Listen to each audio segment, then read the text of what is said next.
going back to the beginning, how did you first kind of get into the offices at DC? Do you remember? Was it through Gil introducing you? No. Neil got me my first job at DC Comics. Neil was a great advocate of young talent. This is Neil Adams? Neil Adams, I'm sorry, yes. Yeah. He was, in those days, DC had its own bullpen. There were a lot of guys who just didn't want to work at home. And DC had a space carved out of the production room, which were, they were just drawing tables. And Murphy Anderson was there. Murphy ran a coffee concession.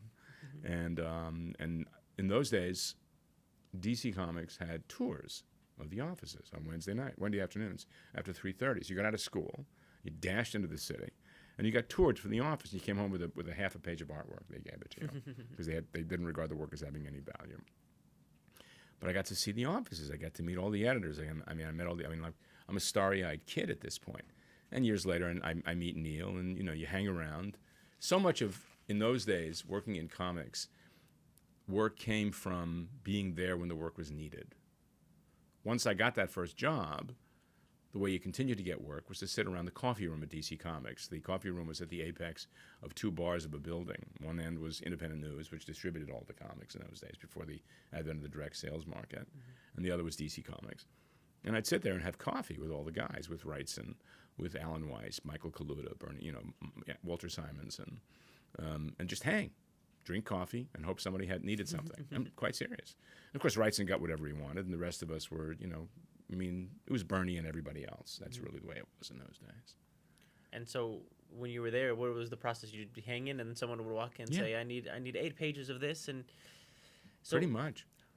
I know you said you taught yourself really how to draw out of pure rage and pure passion. Oh, but I sucked in those days. I was dreadful. I was awful. But I think that's normal for everyone. Everyone has a learning curve. But no, everybody was much more formed than I was. Weiss, Wrightson, Kaluta, Brunner, Buckler. Of my generation, the guy most prepared to do mainstream superhero commercial comics was Rich Buckler.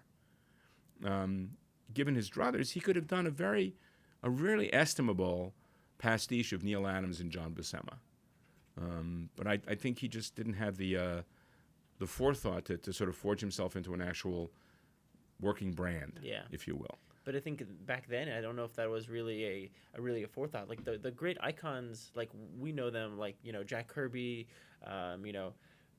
Bob Kane, Stan Lee, all these guys who grew up as legends, grow up now as like legends that are long since passed. They didn't exist back then for that generation. Oh, but the fact of the matter is, the real deal was my generation. We're all guys. We'd all read superhero comic books as little boys, but by the time we'd reached the point of wanting to do comics, none of us was interested in doing superhero comic books, with very few exceptions. Buckler was the only one who was prepared. I can't speak for anybody else, but I can tell you, most of us were all EC readers. Mm-hmm. We'd all grown up reading the EC horror books and the EC science fiction books. Later on, for me, the shock suspense and crime suspense. And I'd gotten turned on to that stuff when I was 16, and they were just astonishing. They were brilliant. They were beautiful looking.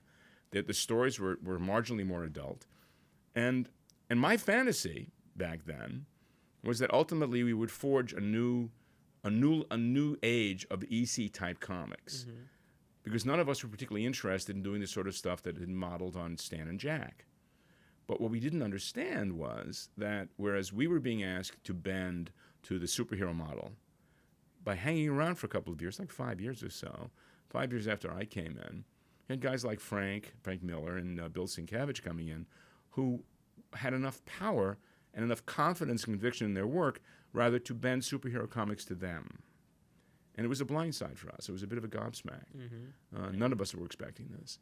You have to understand there was an enormous. You talk about the legendary runs, like the Daredevil run that ran. It was there was an openness to a new way of looking at this material that had not existed when Stan was in the front.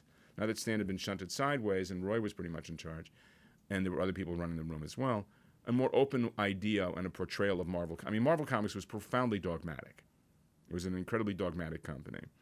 If DC had a house style, it was mostly personified in the Superman books. The other books looked incredibly different. Marvel's books, to a man, were expected to have a resonance of what Jack did. I mean, I personally believe, I'm not one of those people who thinks that Jack did everything, but I believe this is dealing now. I think that what you really had there was Jack Kirby made Stan Lee. And Stan Lee, through his promotion of Marvel, of comics, and most relentlessly of himself, really did keep the comic book business afloat.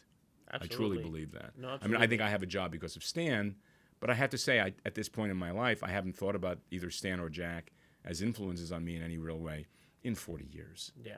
They just don't have anything. I mean, I'm not interested in that sort of comic book. Whereas I have gone back, and I do go back daily, to EC Comics all the time. And so EC was purchased by DC Comics. Is that Well, correct? EC went belly up. EC was the primary victim of the Comics Code Authority. The Comics Code Authority was enacted in 1954 after comics were being blamed for juvenile delinquency and sexual depredation on the part of children, and it was a false positive. I mean, it was parents love to blame someone else for their own mistakes. Of course.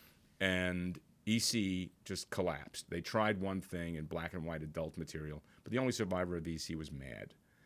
Mad first 23 issues were a mainstream comic book. Wow, I had no idea. You didn't? No, I didn't know Mad How old are you? I'm 30 years old. It's time you started learning the history of the business in which you're discussing. Yeah. I'm quite serious. It's No. really important you do this. No, of course. You should avail yourself of this. I did not know that the first 23 issues of Mad Absolutely. Magazine were Harvey comic books Kurtzman. Harvey Kurtzman. The first Mad was concocted and conceived as a humorous comic book about comic books. It did comic book parodies. It did the most brilliant parody of Superman you've ever seen. It parodied Superman. It parodied the recent lawsuit between Superman and Fawcett Publications over Captain Marvel. Their parody of Batman. Their parody of Wonder Woman, The Shadow, Plastic Man. You must see these things. Yeah. They are brilliant. And they then branched out into doing television. Harvey Kurtzman was the guy who created that material. The great stuff at EC was Mad, and also the two war books, Frontline Combat and Two-Fisted Tales. These were books of 4 7 to 8 page stories per issue. Do you watch The Wire? Yeah. Okay. One of the things you can take away from The Wire, and I think you've seen it since that time, is that those guys those actors working on The Wire in that 5-year season, knew they were never going to get a better job again. They were doing the best work of their lives. They were in service of the best work of their lives. And that's true of the guys who worked at EC. Every one of those guys knew, whether instinctually or intellectually, that this was the absolute apogee of their career. This is it. They would be able to profit from. They would be able to Build use the brand and exactly. build But their this name on this is where they made their bones. Okay, Wallace Wood, Jack Davis, Bernard Krigstein, Harvey Kurtzman, Alex Toth. These were men who just did astonishing work, and in the service of somewhat subtle and abstract concepts. And what's come to me is that the Comics Code didn't only infantilize comics; it also infantilized the audience. It drove away the EC reader, who might have stuck around for further adult material. And those EC readers, are ultimately, many of them, either lost interest in comics or became interested in what ultimately became the underground comics movement. That's really what it's about. So back then, I mean, by the time my skill set caught up with the work that was being demanded of me, I had lost my interest in mainstream superhero comic books. I can still produce them. I can certainly do a journeyman's job on them, but it is not my primary effect. I mean, even as a writer and an artist, the most frequent note I get from editors when I do superhero comic books, if I'm writing the material as well, is to please use their powers more, which I find like, kill me now. I like human relationships. Of course, that's what the basis of good storytelling Guns, is. cars, and air, and I was going to say something vaguely, appealing, inappropriate, if you will, but I won't. But it's the way it works is always about that fine balance of making it for something for kids and young readers with the powers and the wow, and then also great storytelling, making a human connection, having real human emotions attached to. But I don't think there are children in the audience. I think we're dealing with an audience between the ages of 30 and 60 who are perfectly entertained by reading material that is no more an adult than what they read when they were 15, but with a slather of gravitas. This current criticism going on about the torture and rape of Lois Lane in this comic book demonstrates the fact that this is children's stuff. Most of these, I mean, Bob Kane was, he claimed to be 17 when he created Batman. Superman was created by two 15-year-old boys. Most of the material we're dealing with was created 80 years ago by children. And they were the ethos of the superhero comic book was a child's idea. It goes back to Raymond Chandler's description of Alan Ladd, which is a small boy's idea of a tough guy. And to a certain extent, that melodrama, once it's tacked onto the narrative model of superhero comics, which, if you think about it, really boils down to the Roadrunner and Coyote. You know, there really is anything more evolved than that. You've got a superhero and you've got a supervillain, and there's never any closure. There's never any actual resolution to the problem. And that it's in itself is an adolescent's idea of the way the world works. I mean, I recognize the fact that I embarrass and frighten much of the audience and many of my colleagues in the context of comics because I don't share any profound enthusiasm for appealing to a credulous audience that wants to have its tastes pandered to and assuaged by being told that reading adolescent material is okay. If I see one more grown man or woman reading a Harry Potter novel or Mockingjay on an airplane, I'll do what Mao said and reach for my gun, you know?